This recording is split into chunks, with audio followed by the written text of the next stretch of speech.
Yevropa İttifaqı vəkillər ümiga asan qo'lga kelmaydigan Sharq Turkistonni ziyorat qilish fursatiga ega bo'lib, 17 yanvardan 13 yanvargacha Sharq Turkistonda 3 kunlik ziyorat qilish jarayonida nurg'un Sharq Turkiston xalqining kishilik huquqiga munosabatli uchurlarga ega bo'lgan. Fransiya axborot agentligining xabarida 3 kishidan tashkil qilgan Yevropa İttifaqı gruppasi Xitoy Markaziy komitetining va yerlik hukumatlarning qo'llashi va hamkorligi ostida Urumchi bilan Qashqar shahrida ziyoratda bo'lgan. Ular nazorat ostida masjid, islom o'qitish qurilmasi va atalmış kasbiy tarbiyalash markazlarini ziyorat qilgan. Tanqidchilar bu xildagi ma'rif tarbiyalash markazini cho'ng ko'lamda musulmonlarni qamash va majburiy siyosiy tarbiyalash elib berayotgan deb qattiq ayblagan. Lekin Xitoy hukumatı bu markazda yig'ib olingan kishilarning ideyasini saqlashtirish, terrorizmni yo'qotish, qaytadan odam bo'lishiga yordam qilyapmiz deb ta'kidlagan.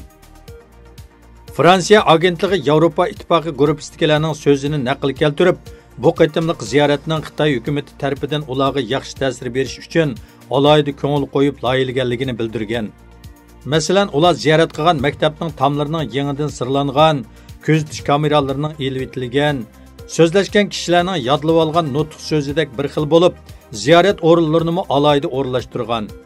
Shuning bilan Birlashgan Davlatlar Tashkiloti, xalqaro axborotlari, ilmiy tadqiqot xodimlari va g'ayri hukumat tashkilotlarining dokladida tilga ilingan uchurlarni yana bir qadam to'liqlaganligini, nurg'un kishilarni qoyil qilarliq, o'zaro o'xshash bo'lganligini, Sharq Turkistonda sistemalik insoniy huquqi daxl tarz qilmishlarining nihoyatda og'irligini isbotlagan.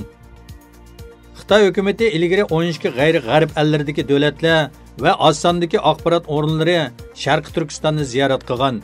Birlashgan Davlatlar Tashkiloti kishilik huquq organlarimi Sharq Turkistondagi tarbiyalash markazlarining haqiqiy ahvolini dalillash uchun ziyorat talbi sungan. Lekin Xitoy taraf o'zlarining ichki ishlariga va siyosatlariga aralashmasligini ta'kidlagan.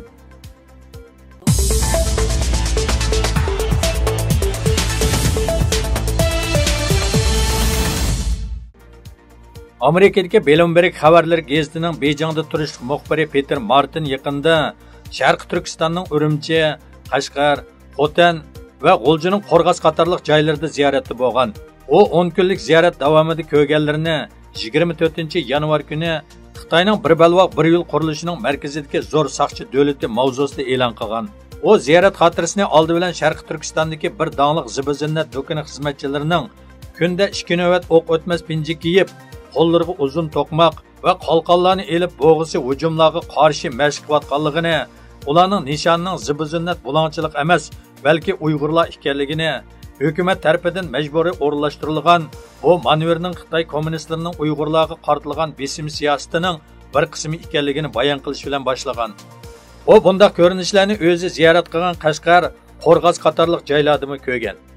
U maqolada yuqorida qattiq nazorat tadbirlaridan boshqa Xitoy hukumatining yana 1 million atrofida Uyg'urlarni lagerlarga qamaganligini bayon qilgandan keyin rayondagi Xitoylarning bu masalaga qanday posiyada bo'layotganligini yaqindan kuzatgan. Peter Martin ziyorati davomida xalqarodagi kishilik huquq organlarining va Amerika komitetining qattiq tanqidiga uchirgan bu siyosatlarni Xitoylarning asosan qo'llaydiganligini bayqagan. Yuqorida tilga ilingan zibizinnat do'koni, ya'ni Yavo at tijorat guruhining bayonotchisi Dushomi ismli Xitoy muxbirga bu xuddi bizning gap anglamaydigan kapsiz bolalarimiz bo'lgandekli bir ish. Ota-onalar ularga yaxshi yomonni o'rgatish kerak degan. Avtorning bayon qilishicha, u so'zlashgan hamma Xitoylar yuqoridagi sayfamilli Xitoyga o'xshash so'zlarni qilgan bo'lib, ular hammasi Uyg'urlarni sodiq emas deb qaraydi ekan va Xi Jinpingning rayondagi atalmış taraqqiy qildirish siyosatini to'g'ri deb qaraydi ekan. Ammo muxbir Peter Martin maqolasida bu Xitoylarning haqiqatan shunday o'ylaydiganligi yoki Xitoy Kompartiyasining tashviqotini yodlab berayotganligini farqlantirishning qiyinligini eskartib o'tgan. Biroq Xitoylarning aksicha rayondagi Uyg'urlar bu chet ellik muxbirlar bilan so'zlashishdan qo'rqqan bo'lib, Uyg'urlardan savol so'rasalar, ular hamma narsa yaxshi deb amal bor o'zini elib qochishga uringan. U mundaq deb bayon qilgan.